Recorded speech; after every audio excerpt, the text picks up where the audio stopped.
माझे नाव वैष्णवी अनिल नागटे. मी राजाबाई काळे महिला महाविद्यालय यामध्ये SY.B.Com ला शिकत आहे.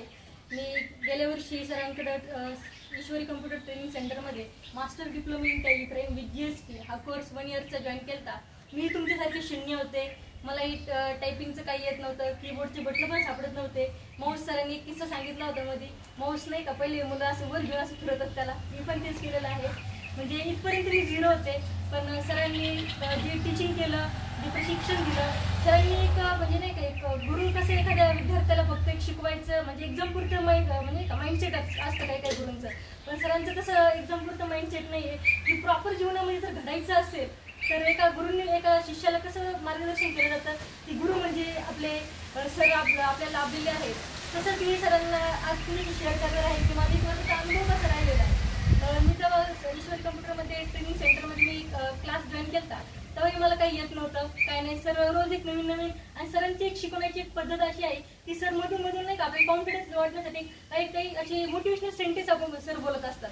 सरांचं एक तसंच एक मला नाही का म्हणजे ते एक मोटिवेशनल सेंटेन्स भेटलेलं आहे ते म्हणजे प्रॅक्टिस मेक्स मॅन परफेक्ट. आणि ह्या प्रॅक्टिस मेक्स मॅन परफेक्टवरच जे आज मी एक्झाम क्रॅक केलेली आहे सरांची, जे मी ॲडव्हान्स एक्सेल असेल आणि आपलं टेलिप्राईम GST ह्याच्यात मला नाही का प्रॅक्टिस मेक्स मॅन परफेक्ट ह्याच बेसवर मला टॅलीमध्ये 96% पडलेले आहेत आणि ॲडव्हान्स एक्सेलमध्ये मला 99% पडलेले आहेत. कारण सरांची जी मोटिवेशनल वाक्य आहे तेव्हा एखाद्या विद्यार्थ्याचा कॉन्फिडन्स लेवल वाढवत असतात. आणि तसंच आमच्या बॅचचे विद्यार्थी पण खूप छान होते. त्यांच्याशी नाही एक फ्रेंडली मॅसेज होता, तसे ती विद्यार्थी पण नाही का असे मिळून जुळून राहत होते एकदम. असं कधी वाटलंच नाही की आपण नाही का एखाद्या क्लासमध्ये शिकतोय किंवा एका ट्रेनिंग सेंटरमध्ये शिकतोय, जसं आपली फॅमिली जसंच वाटलं. आणि सरांचं जी शिकवण्याची पद्धत एकदम बेस्ट होण्यापेक्षा एकदम बेटर आहे. आणि सरांनी असंच पुढच्या विद्यार्थ्यांनाही शिकवावं. प्लस सर नाही का मुलांची कॉन्फिडन्स लेवल वाढवण्यासाठी अजून त्यांचं नाही का प्रोग्रेस होण्यासाठी सर काही प्रॅक्टिकल घेत असतात. असंच लाईव्ह मी एक म्हणजे 2 तास प्रॅक्टिकल दिलेले आहेत. त्यात पहिला आहे कम्प्युटर आणि हार्डवेअरमध्ये एक जेव्हा आम्ही प्रेझेंटेशन करत होतो त्या प्रेझेंटेशनमध्ये मला अवॉर्ड भेटलेला आहे सरांतर्फे.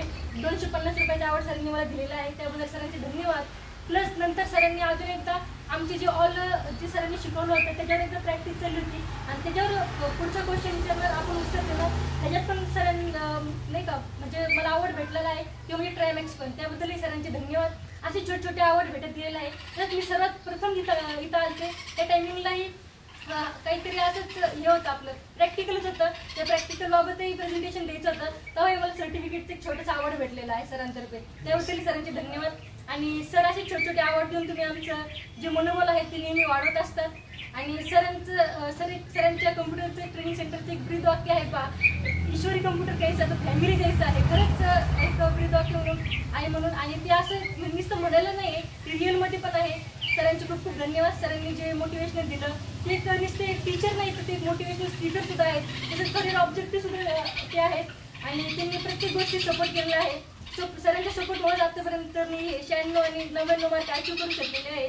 तर सर जे काही ज्ञान देतात ते फक्त एक एक्झाम पुरतं नसून ते आपण ट्रेनर म्हणून कसं जॉईन करू शकतो. आणि सरांचं असं उद्देश असतो की आपण जे शिष्याला शिकवतो ते शिष्य पुढे चालून शिष्य न राहतं ते पुढे चालून गुरु कसा बनेल या प्रकारचं ज्ञान सर आपल्याला प्रोव्हाइड करत असतात.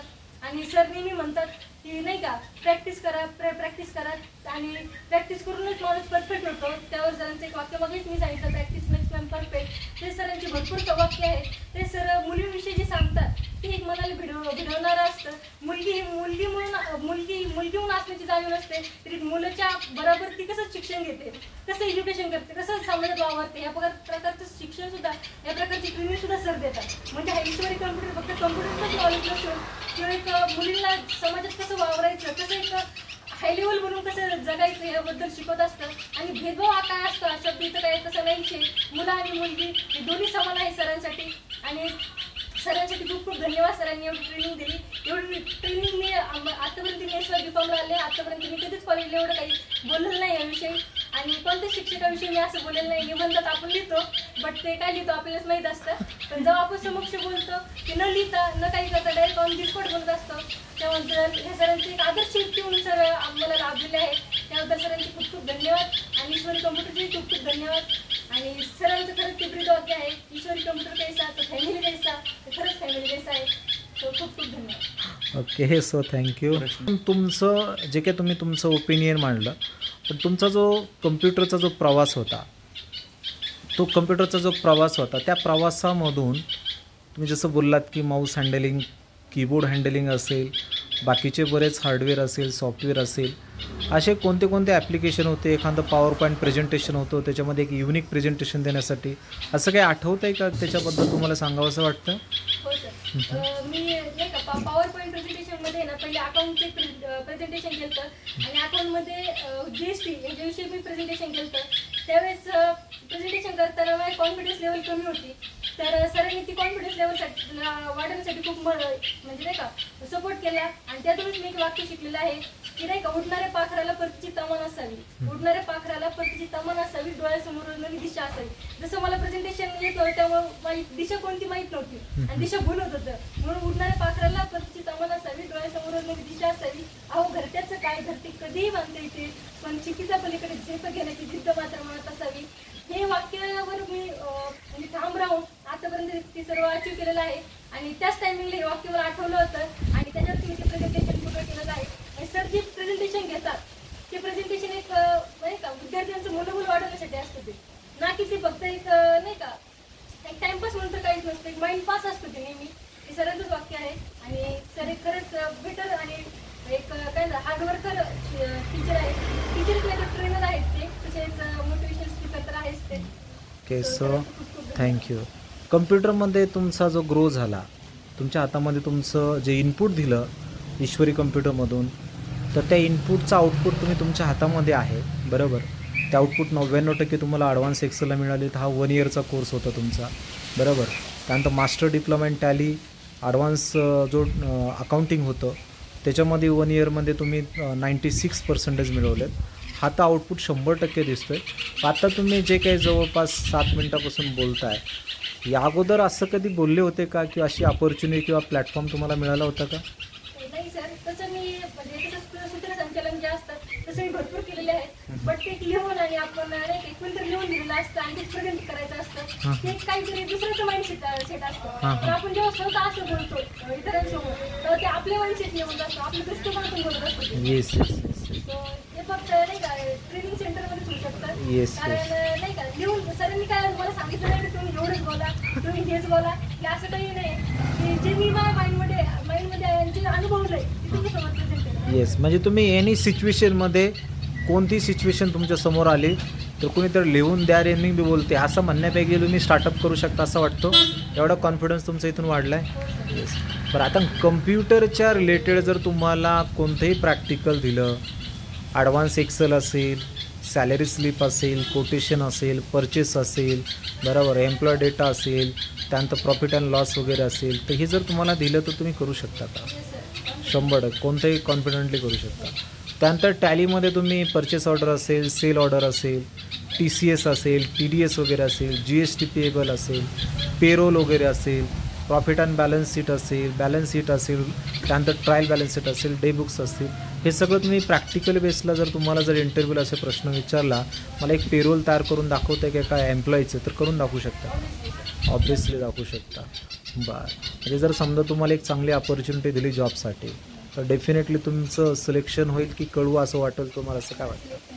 100% होईल. त्यासाठी तुम्हाला बेस्ट ऑफ विशेस आणि 100% तुम्ही चांगला एक लाईफमध्ये इन फ्युचरमध्ये प्रोग्रेस करावा. कारण तुम्ही लेडी आहात, तर लेडीमध्ये लीडर दडलेला आहे, ते मला आत्ता तुमच्या बोलण्यामधून दिसलं. कारण तुम्ही जेव्हा स्टार्टिंगला आला होतात ते एक लेडी म्हणून आला होतात, आता जाताना मला वाटतं तुम्ही एक लीडर म्हणून चाललेला आहात. तर हे वाक्यरचना कायमस्वरूपी लक्षात राहू द्या. आणि तुमच्यामध्ये ऑलरेडी हे सगळे गट्स होते, तुमच्यामध्ये सेल्फ कॉन्फिडन्स होता, तुमच्यामध्ये डिझायर्स होत्या, तुमच्यामध्ये पॅशन्स पण होते, टॅलेंट्स पण होतं. फक्त आणि फक्त ईश्वरी कम्प्युटरने त्याला एक ब्रेन वॉशिंग किंवा ॲक्टिव्ह करून देण्याचं काम केलं आहे. आणि इथून पुढे ही कंटिन्यू असाच तुमचा प्रवास चालू राहावा. लाईफमध्ये सेल्फ मेकिंग बना, बरोबर, डिसिजन्स मेकिंग बरा. आणि त्यानंतर आईवडिलांना एक वेगळ्या प्रकारचं सॅटिस्फॅक्शन वाटेल आणि तुमच्यावरती पण त्यांना एक ट्रस्ट आणि बिलीव्स क्रिएट होतील. तर इथून पुढे तुम्हाला तुमच्या पुढच्या करिअरसाठी, पुढच्या लाईफसाठी तुम्हाला शुभेच्छा देतो आणि निश्चित चांगलं तुम्ही पुढे करिअर करून दाखवा. एवढं सांगेल की नाही का अदर ट्रेनिंग क्लासेसमध्ये कसं असतं, विद्यार्थी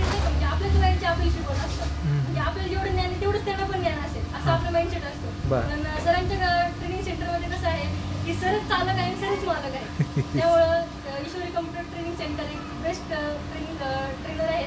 सर पण खूप बेस्ट आहे आणि Ishwari computer training centre okay, so खूप सुंदर, नाईस. कारण फक्त असं एकमेव आपले 2 ट्रेनिंग सेंटर आहेत की इथं मालक आणि चालक आम्हीच आहोत. नाही तर बऱ्याच ठिकाणी तुम्ही जर गेलात तर मालक वेगळा, रिसेप्शनवरती सांगणारा वेगळा, शिकवणारा वेगळा, पैसे घेणारा वेगळा. म्हणजे ह्या सगळे कधीच स्टुडंटशी रिलेशन होत नाही. मग स्टुडंट फक्त येतो आणि जातो. त्याला विचारलं, आता बरेच स्टुडंट आहेत त्यांना विचारलं का शिकतो काय माहिती नाही. आपण असे बरेच इव्हेंट पण ऑर्गनाईज केले. तर त्याच्या पाठीमागचा उद्देश म्हणजे ऑब्जेक्टिव्ह समजलं पाहिजे, तरच आपल्याला त्या लेवलला जाऊ शकतात. पण तुमचं आत्ता तुम्ही जे बोललात बिंदासले, हा एक लाईव्ह इंटरव्ह्यू म्हणून तुम्ही बोललात, तर खूप सुंदर की तुम्हाला कोणताही टॉपिक दिला तर तुमच्यामध्ये तेवढी ॲबिलिटी तयार झाली. मग शुभम कम्प्युटर किंवा ईश्वरी कम्प्युटरकडे पाहताना कॉम्पिटिटर म्हणून पाहताय की ॲबिलिटर म्हणून पाहताय? येस. म्हणजे माझा उद्देशच तो आहे की आपल्याकडे येणारा प्रत्येक विद्यार्थी त्याला क्षमताशील बनवायचे, स्पर्धा बनवायचं. कारण स्पर्धेत विचार करणारा व्यक्ती, त्यामुळे इंडियाचा रेशो 90% लोक सुशिक्षित बेकार आहेत का. तर आपला विद्यार्थी घडलाच पाहिजे आणि तो कुठेही जाताना तो उठून दिसला पाहिजे. हा त्याच्या पाठीमागचं खूप मोठं टार्गेट आहे आणि ते टार्गेट अचीव करण्याचं तुम्ही निश्चित चांगलं काम केलं. तुम्ही चांगले मार्क मिळून तुम्हाला अवॉर्ड पण मिळणार आहे. ज्यावेळेस आपलं ॲन्युअल फंक्शन असतं त्या ॲन्युअल फंक्शनमध्ये तुम्हाला एक चांगल्या प्रकारचा अवॉर्ड्स मिळेल. निश्चित त्या अवॉर्ड्समध्ये पण तुम्हाला एक चांगल्या प्रकारचा प्रोग्रेस आणि प्रेझेंटिंग करता येईल. खूप सुंदर, नाईस. बाकीच्या मुलींसाठी जे तुम्ही मुलगी आहात, 1 वर्ष म्हणजे जोक नाही बरं का, लक्षात ठेवा. 1 वर्ष मुलगी कुठंतरी ट्रेनिंग सेंटर किंवा क्लासमध्ये जाते तर थोडंसं बऱ्याच ठिकाणी मुली टिकत नाही आहेत. वातावरण पाहून तिथं टिकत नाही आहेत. तुमचा 1 वर्षाचा हा जो अनुभव आहे, म्हणजे याच्याबद्दल तुम्हाला काय मेसेज द्यावं असं वाटतं? जर बोलायचं म्हटलं तर मुलींना जर एखाद्या ठिकाणचं वातावरण, एखाद्या मुलाची बोलायची पद्धत, नंतर नाही का एखाद्या पाण्याची पद्धत जर नाही आवडली, मुली त्या ठिकाणी कधीच जात नाही. Yes yes yes. तर ईश्वरी कम्प्युटर ट्रेनिंग सेंटरमध्ये अशा गोष्टीचा नुसता विचार सुद्धा होत नाही, कारण आता वेगळीच गोष्ट आहे. तर मी आता संदेश देईल की इथं नाही एक सेफ्टी झोन आहे का, एक संपूर्ण एक सेफ्टी झोन आहे आणि खरं ते सुरक्षित मुलीसाठी ही जागा आहे. आणि जेव्हा आपले पालक सुद्धा आपल्याला बोलतात ना, तेव्हा खरं ते सुद्धा इथे येऊन गेल्यास ते सुद्धा बोलतात की खरंच एक सेफ्टी झोन आहे, ना की इथं असे नको ते उद्योग होत नाही. नाही तर असं तुम्ही पाहिलं असेल बऱ्याच कोचिंग क्लासेस किंवा सेंटर्समध्ये ह्या गोष्टी घडतात पा. तर मला असं वाटतं आमचा उद्देश, आणि मॅडम तुम्ही हा शब्द, मॅडम हा शब्द कधी ऐकला होता का तुमच्याबद्दल? त्याबद्दल काय बोलताल तुम्ही? त्याबद्दल सगळ्यांचे खूप खूप धन्यवाद. कारण एका स्त्रीशी जो असणारा आदर असतो ना, ते फक्त नाही का एक चांगला एज्युकेटर, एक ट्रेनर देऊ शकतो. कारण भरपूर जण सुशिक्षित आहेत पा, पण नाही का समाजात कसं वावरायचं, कसं बोलायचं, स्त्रियांना मानपान कसं द्यायचा, एक बेटरच मनुष्य करू शकतो. म्हणजे सर जसं बोलतात तसं वागतात का, असं वाटतं का तुम्हाला? का नाही तर सरांचं बोलणं वेगळं, वागणं वेगळं, असं कधी दिसलं का 1 वर्षामध्ये तुम्हाला? बरोबर, येस, थँक्यू. कारण तुम्ही पण माझ्या एक मुलीसारखे आहात आणि प्रत्येक आईवडिलांना वाटतं, प्रत्येक पॅरेंट्सला वाटतं की आपली मुलगी लाईफमध्ये नेहमी स्वावलंबी व्हावी. बरोबर, आपण ते एका विषयावरती बोललो होतो, वैष्णवी, बरोबर ना, त्याबद्दल तुम्ही एक मी चांगला मेसेज पण दिला होता, त्याबद्दल काय बोलू इच्छिता का तुम्ही? ते एक मध्ये पुण्यामध्ये एक प्रकरण झालं वैष्णवी म्हणून, वैष्णवी हागवानीचं. तर सर आम्ही त्याच्यावर एक चर्चा केली. तर सरांनी एक असा मेसेज दिला की मुलगी जर नाही का स्वावलंबी असेल आणि स्वतःच्या नाही का मतावर ठाम असेल तर ती कोणती गोष्ट अचीव करू शकते. ती मुलगी तिच्या मतावर ठाम नव्हते, तिने ती स्वतःचे नाही का विचार वापरून एक चुकीच्या दिशा निवडली. पण सरांनी त्याच्यातून आम्हाला मोटिवेशन दिलेलं आहे. त्यातून आम्हाला नाही का समाजात वावरताना जे कोणते अवतार व्यक्ती जे आपल्याला भेटतात त्यांच्याशी नाही का म्हणजे कसं संबंध ठेवलं पाहिजे, परत कसं नाही का म्हणजे कम्युनिकेट केलं पाहिजे. तर सरांनी असं सांगितलं की आपल्या आईवडिलांना विचारून काही करू नका. कारण आईवडिलांना कोणत्याच आईवडिलांना वाटत नाही की आपल्या मुलीचं वाटोळं व्हावं म्हणून. पण नेहमी सरांनी सांगितलं की आईवडील म्हणजे देवा नाही का म्हणजे देवाच्या अगोदर पण जर कोण असेल तर ते फक्त आपले आईवडील. हे जगामध्ये सगळ्यात सुरक्षित स्थान कुठं वाटतं तुम्हाला? आईवडिलांना. बस, हा एक तुम्हाला मेसेज दिला होता. कारण हे जगामध्ये सगळे असुरक्षित स्थान आहेत, फक्त आईवडीलच एकमेव सुरक्षित असा लोकेशन आहे. आणि मला वाटतं त्यांचा आपण त्यांच्या विचारांचा, त्यांच्या भावनांचा आपण एक विचार करावा. कारण प्रत्येक आईवडिलांसाठी, मलाही 2 मुले आहेत की माझ्यासाठी त्या राजकुमारी आहेत, बरोबर ना. तर तुम्ही त्याचप्रमाणे आहे की प्रत्येक आईवडिलांसाठी असं वाटतं की आपली मुलगी राजकुमारी आहे. पण ती कुमारीसारखी नाही, राजासारखीच वागली पाहिजे ना, लढा दिला पाहिजे ना, झाशीची राणी, बरोबर ना. तुम्ही उदाहरण लक्षात घ्या, ह्या सगळ्या महान स्त्रींचं उदाहरण ते जर आपण आत्मसात केलं तर मग आपल्यामध्ये पण आपण एक आत्मविश्वास तयार करून प्रत्येक संकटाशी आपण सामोरं जाणं गरजेचं असं वाटतं का नाही? बरोबर. आणि कुणालाही घाबरायचं नाही, पण कुणाला घाबरायचा एक मॅसेज आठवत आहे? कुणाला घाबरायचं? सरांचं एक म्हणजे नाही सांगणं असतं प्रत्येकाला की नाही या जगात कोणालाच घाबरायचं नाही, फक्त एक गोष्टीला घाबरायचं ते म्हणजे कर्म. कर्म म्हणजे का किती काय झालं आपल्याला माहित असतं आपले कर्म कसे असतात आणि कर्म फिरून येत असतात प्रत्येकाला. Yes yes. तर कर्माला नेहमी घाबरायचं. कर्म जर शुद्ध असतील ना तर ह्या जगामध्ये भगवंत तुमच्यासाठी काम करणार म्हणजे करणार. पा सो थँक्यू मॅडम. तुम्ही एक स्त्री आहात, निश्चित तुमच्यामधून हा जो काही एक लेडी म्हणून आला होता, तुमच्यामधला लिडरशिप ॲक्टिव्ह करण्याचं काम ईश्वरी कम्प्युटरने केलेलं आहे. आणि भविष्यामध्ये पण कधी तुम्हाला अपॉर्च्युनिटी मिळाली तर लेडी म्हणून काम करू नका, तर लीडर म्हणूनच काम करा.